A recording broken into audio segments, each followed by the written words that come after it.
le dimanche 28 juillet 2024, il est présentement 21h passées de 7 minutes en temps universel. Nous sommes en retard et nous nous excusons auprès de vous pour ce léger retard, indépendant de notre volonté.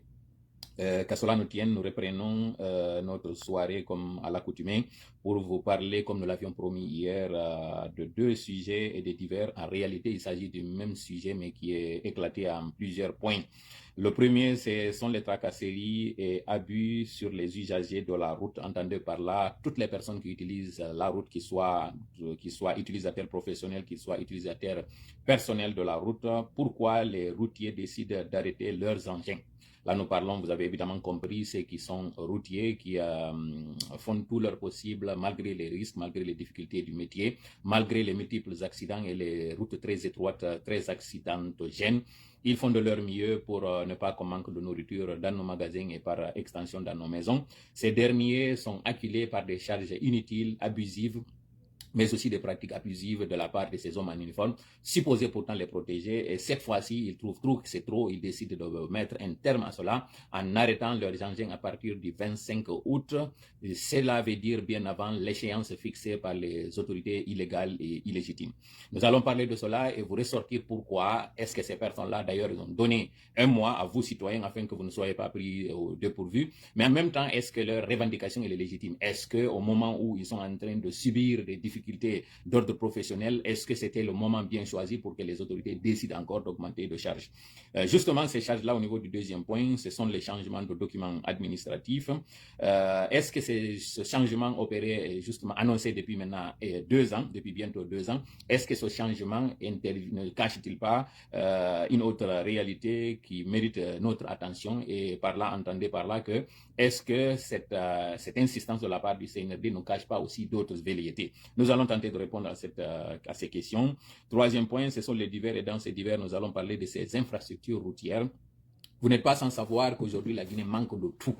Mais l'un des manques les plus criards, c'est au niveau des infrastructures routières. D'abord, dont les tracés datent du temps colonial, mais aussi rien n'a été fait en termes d'amélioration, que ce soit en termes de largeur de ces routes-là, mais aussi sur les tracés qui devaient être modifiés en fonction de la situation du moment. Vous savez, lorsqu'il y a eu ces tracés, c'était des tracés au temps colonial, où la vitesse maximale de ces véhicules ne dépassait pas 80.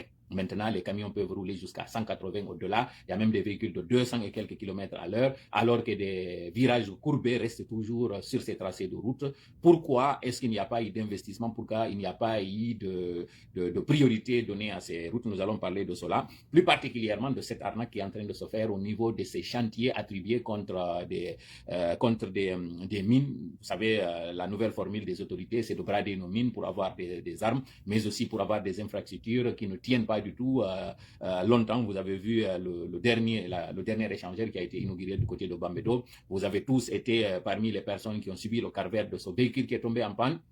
Dans ce tunnel-là, un tunnel très mal fait parce que ce n'est pas ce qu'on appelle un échangeur, sans parler déjà des difficultés et des imperfections qui commencent déjà à ressortir. C'est une exécution faite par les Chinois, d'après ce qu'on nous informe. Est-ce que justement cette collaboration, cet échange de matières premières contre ces infrastructures, est-ce que c'est la bonne formule? Est-ce que cela ne cache pas aussi autre chose? Nous allons essayer de parler de tout cela, mais avant, nous allons basculer en poulard pour aussi le bonheur de nos millions de téléspectateurs ou téléspectateurs qui nous regardent ou qui nous écouteront dans les plateformes, que ce soit en version vidéo ou bien en version audio, que ce soit en live ou bien en rediffusion. Donc, la sortie non sengo tamba saon, ayo baydon entre 50 000 et 150 000, et la même chose si la hammer de sengo hot guinéon, si la hammer de moins guinéon, be fop 7 kilo mamu woni kawto yede woni seedu de donc, même c'est principe on a yobede.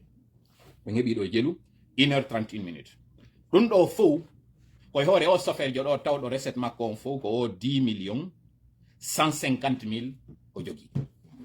10 millions 150 000 ko ɗi ɗo woni recette makko ɗi o woni e yaarude on ha laaɓe hakkunder men ɗo tun o itti ɗi ɗo fof o yaltoya noon mamon ɗon hande kadi ka o fokkitiri o je ɓaye wiɗo joni ko wonɗo yaaride laaɓe on o hawroya ɗon kañum kadi e ɗin barage ɗon on kala ka o sutti wo dalaba hakkude brigade mobile ji ɗo hawrata e muɗum pita laaɓe ha o natoya ka nder saare laaɓe o ɗo noon himo mari konko tawata si tawi o waɗali taw ngal otowal ngal waɗata ɗum ɗo fof ɓeyna ɗum ɗo carburant noon ngal otowal ɗo si tawi mo fokkiti yawgol laaɓe ton o ittay 540 litres fi o aller retour makko ɗo o 540 litres e winanen ɗa 10 millions 150 000 ɗo dowa yoɓude waɗe no joni ɗo calcul on à raison de 12 000 francs le litre 12 000 francs fois 540 litres.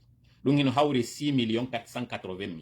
Et tengo 6 480 000 et au 10 millions, 10 millions, 10 millions 160 000, nane biyono den kako jelu no biyono de montant, modo a on manate mo.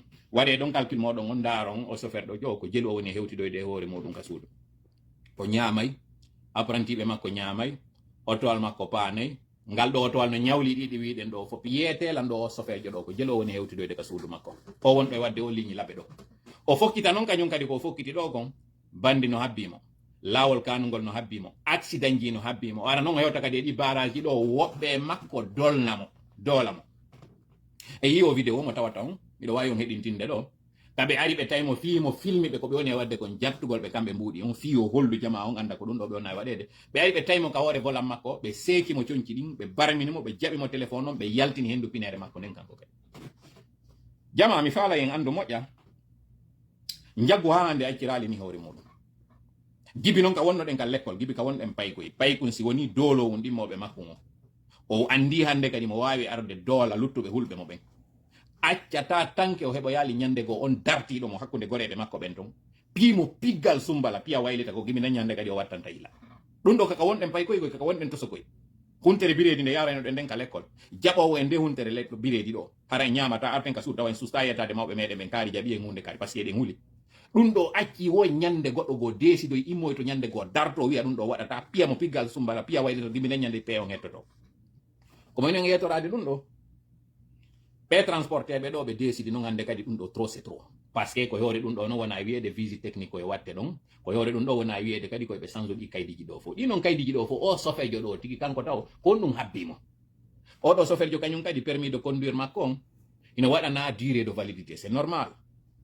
O permis do tawno do ngari ko tellen 80 000 à 150 000 yobete no fi makko hande kadi o permis do woni 1 million 70 000 francs guinéens et 200 000 fi examen médical mo do wada wadde ko ça veut dire an emi wonbe darde o live do si tawi a yehi hande kadi non fiyo inne nanen ko kaydi jibinande oto wangal wona no wadede fiyo ngal wono en conformité o sofeljo mo kanko usu zagal o wido si accident wadi o lali lawi din o lali fi tawata ko ngara repos alaka wadede parce que repos no doit no wadane de chauffeur be ben no doit ande de chauffeur jom o dogini tel nombre de distance donc mo hani fawtagol ko netma o fokkiti kanko tu woni doginde est ce que o ronka est ce que o ino yari e nder o entrevue makko do gentite do non ko woni wonde ko justement fi si accident wadi be yarobe si tawi goddo ino yari ma si goddo ino ronki on dum hana rewnede makko gentite ministre kamindari mikko manunde yankine si auto wadi accident yimbe maayi ko yimbe ben tigi atoto wadde ko suudu gol sofer jom ina sofer jom dogi suudu ka burure ben sofer ben no hare no anda ko sakito ko jetugol sako mbaaro kanyo syndicat be do taka famille warana ben be jobbe be rasala mamara budda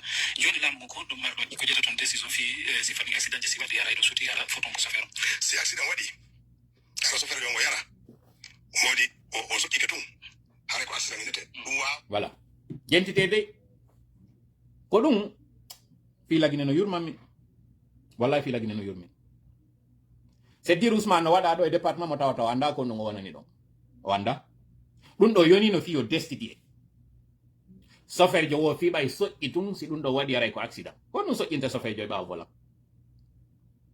ono wonbe darde lambe do si tawi ono wonali soke nanugol dum do wonde ma si sofer jon so yara so itum dum do ngara ina accident on sofer jo ko no so inimo ka ba vola ko no so inta goddo no doginde otowal est ce que goddo ino hani soƴƴade ɓaw volan si goddo soƴƴike hoore volan ko ɗum waɗi ha o soƴƴi on volan non ko ɗum woni soƴƴagol ko tuma goddo dogini otowal alors que mo ronki alors que o fowtaki ka yoni ma parce que mo mari problème de santé ko tawata kon problème de santé soƴƴinimo ko ɗum waɗi si examen médical on waɗe e darugol si on tigi ala diabète on diabète tawa on ino hasi ka on diabète waɗa soƴƴingol neɗɗo on ma on tigi ala problème cardiaque tawa on sabu par exemple ko tawata on tigi ko hirowo jemma on fu ala ɗanade somonowol o ara non o jooɗo ka ɓawa volan tun hande kadi konko innete soƴƴinol ara e hoore makko ko ɗum o examen médical mo wonɗa yoɓinede ɗo 200 000 andugol groupe sangue maɗa on darugol guite maɗa ɗen dara si tawi ɗum no rythme cardiaque maɗa on fo hino nanodiri ko ɗum waɗini ɗin 200 000 ji oɗo no o woni ministre des transports o wonɗo arde jooɗo ɗo nanga wiugol wondema si goɗɗo soƴƴi tun ɗum ɗo garay na accident wiyete heureusement pour toi ko lagine jooɗiɗa siɗa wola ɗum par ce que fewti to gendarme jo wiyama a waɗu fatigue a ɗani e otowal a gongu o landoto mari si tawi ngal otowal ɗo ngal alano frein ma a wawatano darade hari andano état ma on si fokkita ngal otowal c'est dire Il faut l'arrêter de ore parce que si on nanata comme commission qui. Mais les gens moins compétents doivent être mis là où ils feront moins de dégâts. Voilà des gens comme lui. Parce que lui, il se dit ministre des Transports, il ne connaît même pas ce qu'il est en train de dire. Parce que quand on est ministre des Transports, on ne peut pas du tout banaliser une fatigue au volant. La conduite avec des facultés affaiblies, ça inclut aussi la conduite en état de fatigue. Parce que lorsqu'on est fatigué, on a les facultés réduites. Ça, c'est le B.A.B.A. Et c'est lui que Mamadi Doumbouya nomme dans un département aussi stratégique que lui des transports. Qui est incompétent, ton patron est incompétent, qui est Mamadi Doumbouya, vous êtes une clique d'incompétents et vous voulez cacher cette incompétence en mettant ça sur le dos des populations. C'est inacceptable. Les transporteurs routiers ont décidé de dire non à cette incompétence et a décidé de dire stop à ces charges administratives qui ne sont pas du tout admissibles. Vous avez tous suivi ce qui s'est passé au Kenya. Au Kenya, nous sommes en train de parler d'une taxe qui ne touche pas tout le monde. Une taxe qui ne touche qu'une partie, mais par solidarité, tous les Kenyans ont décidé que ça c'est trop, nous n'allons pas du tout payer ça. Ils se sont levés finalement, la décision a été révoquée. Il a fallu quand même que les Kenyans se lèvent comme un seul homme et qu'ils décident de braver les gaz lacrymogènes, dans certains cas les balles réelles. Dans un premier temps, ce fut les balles à caoutchouc, jusqu'à ce que le gouvernement kenyan a trouvé qu'il n'arrivait plus à contenir la foule, qu'il n'arrivait plus à contenir la contestation. Finalement, ils ont utilisé des balles réelles. Malgré ces balles réelles et malgré le nombre élevé, en une journée, il y a une cinquantaine de morts. Malgré ça, les Kenyans ont décidé de continuer toujours de taper sur le macadam. Finalement, non seulement les députés qui avaient voté cette loi, et on entend très bien par là que ça a été une loi votée à l'Assemblée, alors que pour le cas de la Guinée, c'est un CNT, donc une caisse nationale de résonance, qui est en train d'être cette caisse de résonance pour le CNRD, des gens qui sont nourris, habillés et même vêtis, nourris et entretenus par le contribuable. Ce sont ces gens-là qui n'arrivent pas 3 ans après de nous pondre ne serait-ce qu'un projet de constitution. Ce sont ces gens-là en complicité avec ces bidas qui sont en train de vous imposer ces charges. Peuple de Guinée, très chers usagers de la circulation. Cette nouvelle mesure, on ne doit pas la laisser entre les mains de ces transporteurs tout seuls. Parce qu'il s'agit de tous ceux qui sont usagers de la circulation. Peut-être que vous qui êtes en train de me regarder, vous avez déjà procédé par respect des lois, ces lois qui sont injustes, au changement de la carte grise, au changement de la plaque d'immatriculation pour mettre la nouvelle plaque, et même au changement de ce permis de conduire. Peut-être vous l'avez fait et que vous allez dire que cette mesure qui va commencer à partir du 25 du mois d'août ne vous concerne pas et qu'en réalité, vous allez continuer à circuler. Non, c'est une erreur. Les Kenyans n'ont pas regardé du fait que c'est une partie de la population, c'est un secteur particulier qui est concerné par ces nouvelles taxes. Ils ont décidé ensemble que le moment n'était pas du tout approprié pour mettre sur ces populations qui n'arrivaient plus d'ailleurs à supporter. Ils ont décidé tout simplement de dire non à cela. L'erreur que nous allons commettre, c'est de penser que les chauffeurs devaient agir plus tôt et qu'ils ne l'ont pas fait et que c'est très bien fait pour leur gueule. C'est une erreur. L'injustice, elle ne touche pas un secteur, elle touche tout le monde. Elle va commencer par une partie, mais finalement, elle va se généraliser comme un cancer. Elle va se généraliser comme une épidémie. N'acceptons pas cela. Par solidarité, vous qui avez changé vos immatriculations, vos cartes grises, et qui êtes en train de subir toutes ces charges qui ne vont en réalité que dans les caisses de ces gens qui sont en train d'en abuser. Vous avez vu cette mission qui est allée aux Jeux Olympiques de Paris, où un ministre et moine est allé avec sa famille. Parce qu'il est allé en vacances, il est allé pour une excursion, il est allé pour aller se reposer. Ce monsieur, il est celui à la tête du département du sport et de la jeunesse. Ce dernier, il va être nourri, logé et habillé par le contribuable. Et c'est justement cet argent-là qui vient de vous. Refusez cette journée-là de rouler. Bien avant même, vous pouvez, par anticipation et par solidarité, refuser de changer vos plaques d'immatriculation. Si tout le monde refuse et que tout le monde montre que par solidarité, vous ne pouvez pas accepter que ces douaniers, que ces gendarmes, que ces gardes-forêts, ces policiers abusent de vous, ça va s'arrêter. Si par contre, vous décidez de dire, alors ce n'est pas l'affaire des autres, ça ne me concerne pas, cette injustice, elle va être huilée. Cette injustice, elle va être galvanisée. Cette injustice, elle va être entretenue. Et celui qui va l'entretenir, c'est vous. Vous qui devez normalement dire stop à cette injustice. Stop à ce vol, stop à cet arbitraire. Ces chauffeurs qui sont en train de braver les routes, vous avez vu ces accidents de circulation. Que pensez-vous qui est à l'origine de ces accidents? L'origine de ces accidents, c'est d'abord le fait que ces chauffeurs sont en train d'être derrière le volant en étant très stressés. Ils sont derrière le volant en ayant des véhicules déjà surchargés. Parce que pour combler tous ces frais inutiles, ils sont obligés d'aller au-delà du poids permis. Et quand on va au-delà du poids permis, ça use le véhicule, ça use le chauffeur et ça use aussi la route. Et lorsque la route est usée, déjà que nous n'en avons pas beaucoup, il va sans dire que la conséquence va être sur tout le monde. Ces véhicules, parfois, dont on parle que c'est une défaillance du système de freinage, ce n'est pas une défaillance du système de freinage, mais c'est plutôt une surcharge qui s'est répercutée sur le véhicule et le chauffeur n'a pas été en mesure d'arrêter le véhicule sur la distance suffisante avant d'atteindre l'impact. Tout cela, c'est la faute à l'État qui est en train d'exiger à la fois d'une chose, mais de l'autre aussi en train d'imposer autre chose. Lorsqu'il sait, lui, il est en train de parler de surcharge au niveau des places, au niveau des véhicules, quand on parle de transport en commun, normalement, un véhicule, le nombre de passagers est égal au nombre de sièges, normalement. Malheureusement, pour le cas guinéen, les chauffeurs sont obligés, et ça c'est en violation totale du code de la sécurité routière, de mettre 2 personnes sur un siège qui n'a qu'une seule ceinture de sécurité. Comment voulez-vous, en cas d'accident, en cas de sortie de route, que les passagers puissent survivre à l'accident lorsque personne ne porte sa ceinture de sécurité, y compris le conducteur lui-même. C'est en Guinée que vous apprenez que la ceinture de sécurité n'est imposée qu'au chauffeur, alors que le chauffeur ne représente qu'une seule âme dans le véhicule, alors que le reste, vous avez entre 4 et 6 passagers dans le véhicule, en plus du chauffeur. Comment voulez-vous privilégier la vie d'une seule personne dont la vie des autres en dépend bien sûr, mais qu'en cas d'accident, en cas d'anomalie dans la conduite ou bien en cas de défaillance, ce sont les 4 autres âmes qui sont sacrifiées au profit d'une seule âme. Ça n'a pas de sens. Cela montre à quel point nous sommes gérés par des amateurs, nous sommes gérés par des gens qui ne connaissent même pas ce qu'ils sont en train de faire. Ce qui les importe, c'est l'appât du gain. Et c'est étonnant que lui, il dise qu'il faudrait privilégier l'être humain, l'âme, pendant qu'ils ne sont pas en train de se préoccuper de la sécurité routière. Les routes que nous avons datent du temps colonial. Ça veut dire que c'était au moment où une seule préfecture ne pouvait avoir que 5 véhicules, par exemple. Un taxi, 2 camions et 2 camionnettes. C'était comme ça, dans la plupart des villes. Ça, c'était dans un passé très récent. Il y a quelques 30 ans, 40 ans, c'était comme ça la configuration au niveau des préfectures. Ce qui voulait dire que vous pouvez avoir moins de circulation, moins d'achalandage sur les routes que c'est le cas actuellement.